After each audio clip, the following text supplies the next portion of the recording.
komponen apa saja yang ada di dalam kulkas, fungsinya bagaimana, dan penyebab terjadinya kerusakan itu bagaimana. Sangat mudah untuk mempelajari ilmu pendingin atau servis kulkas itu sendiri. Ini guys, ini ada kulkas freezer 6 rak. Cara mudah servis kulkas yang tidak dingin. Tapi sebelumnya, untuk memperbaiki kulkas, lebih baiknya kita mengerti komponen-komponen yang ada di dalam kulkas itu sendiri, manfaatnya apa dan fungsinya apa.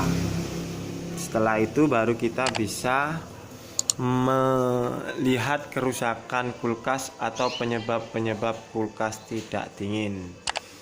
Yang pertama, komponen yang pertama ini adalah mesin atau kompresor, bisa disebut dengan kompresor. Ini adalah jantungnya unit dalam kulkas. Bisa kita lihat ini. Dia kompresor, tugasnya untuk memompa refrigen yang ada di dalam pipa atau instalasi yang ada di dalam kulkas ini. Yang pertama. Yang kedua adalah kondensor. Nah, kondensor ini bentuknya kayak gini. Ini kalau ada kondensor yang ada di luar.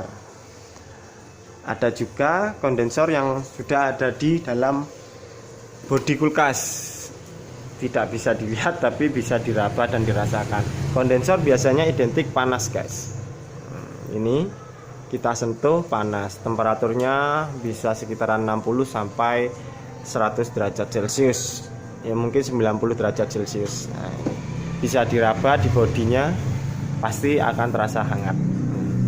Setelah dari kondensor, sirkulasi selanjutnya akan masuk kepada filter dryer. Ini filter, bentuk filter pada kulkas seperti ini guys. Bentuk filternya seperti ini. Fungsinya untuk menyaring kotoran jika ada kotoran ataupun udara-udara yang lain atau oli yang masuk lolos lewat kondensor, dia akan difilter, akan di sini. Setelah itu ini nomor 3, selanjutnya kita menuju ke kapiler.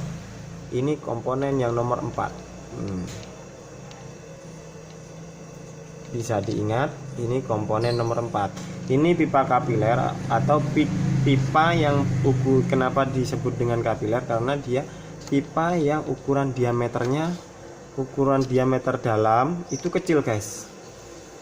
Ini bisa sekitaran 0,26, 0,28, 0,31 dan seterusnya. Ini fungsinya adalah transformasi dari liquid gas yang ada di kondensor yang ditekan oleh kompresor berubah menjadi gas. Ini gas, ini kapiler. Dia akan masuk ke evaporator. Ini adalah komponen yang nomor 4. Diingat, yang pertama adalah kompresor. Setelah masuk kompresor, dia akan masuk kondensor. Yang kedua dan yang ketiga dia masuk ke filter. Yang keempat dia melewati kapiler. Dan yang kelima, ini sudah dingin guys. Yang kelima adalah evaporator. Ini pipa yang sudah melewati kapiler, yang sudah dirubah menjadi gas dan sudah menyebabkan terjadinya dingin atau perubahan suhu. Nah, ini evaporator komponennya guys. Nah, berarti bisa kita hitung, komponen pertama adalah mesin kompresor, yang kedua kondensor, filter, kapiler, dan evaporator. Itu saja teknik komponen-komponen daripada kulkas itu sendiri ya. Dan selanjutnya cara kerjanya adalah dari kompresor, dia akan memberikan kompresi atau tekanan, mengalirkan refrigen akan menuju kepada kondensor. Dan kondensor ini adalah perubah panas. Kenapa ini bersirip? Karena dia akan membuang panas yang terjadi pada pipa tekan ini atau pipa discharge. Setelah masuk ke pipa kondensor, dia akan masuk ke filter. Setelah menyaring kotoran di sini akan dirubah menjadi gas dari liquid gas liquid menjadi gas saja. Ini ke pipa kapiler dan masuk kembali ke kompresor. Itu saja untuk komponen mekanik pada mesin pendingin. Untuk kerusakannya bisa disebabkan oleh yang pertama adalah mesin rusak atau gulungannya sudah putus, bisa short dari motor penggeraknya, dan yang kedua bisa karena mekaniknya itu rusak. Itu saja kerusakan yang ada di kompresor. Jika itu ada kerusakan, dianjurkan untuk diganti baru. Setelah itu kerusakan yang kedua adalah kondensor bocor. Itu juga bisa diganti ataupun dilas. Setelah melewati kondensor bocor, dari filter. Kerusakan di filter adalah mampetnya filter terjadi atau mungkin ada sumbatan oli ataupun kotoran yang masuk di filter akan menyebabkan freezing atau aliran refrigen akan terhambat di kebuntuan pada filter ini. Setelah itu pada kapiler sama, karena ini kapiler berdiameter kecil pasti akan buntu kalau filter ini tidak bisa menampung kotoran yang ada di dalam kondensor ini, entahpun itu kerak ataupun oli yang sudah mengkristal. Dan karena kita tidak tahu bagaimana kotornya di dalam gitu. Yang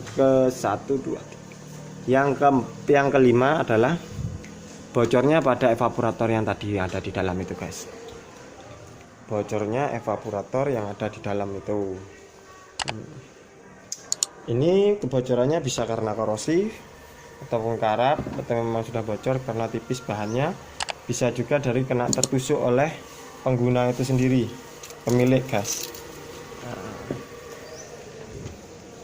Jadi untuk kerusakan kulkas itu bisa kita identifikasikan hanya itu saja. Jadi sangat mudah kan untuk mendeteksi kerusakan yang terjadi pada kulkas dan komponen-komponennya, manfaatnya, fungsinya, dan penyebab kerusakan itu.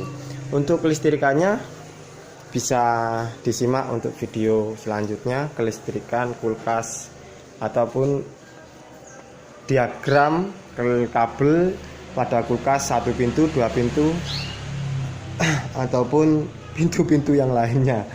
Untuk sementara ini saya akan menerangkan cuma tentang komponen yang ada di dalam kulkas itu sendiri. Sementara itu dulu guys, yang dari keterangan yang dari saya ataupun wawasan, siapa tahu ini bisa membantu. Komponen apa saja yang ada di dalam kulkas, fungsinya bagaimana, dan penyebab terjadinya kerusakan itu bagaimana. Sangat mudah untuk mempelajari ilmu pendingin atau servis kulkas itu sendiri. Jadi bagi teman-teman yang ingin mempelajari tentang ilmu pendingin ataupun tentang servis kulkas itu sendiri, teman-teman bisa belajar dengan giat, teliti, dan teman-teman bisa telaten untuk mengerjakan ataupun fokuslah gitu. Sekian dulu dari saya, Hendro Puspo Jaya Teknik. Semoga konten ini bermanfaat bagi kalian semua, bagi pemula-pemula. Siapa tahu ada pertanyaan-pertanyaan ataupun keluhan tentang kulkas itu sendiri, teman-teman bisa komen ataupun langsung bisa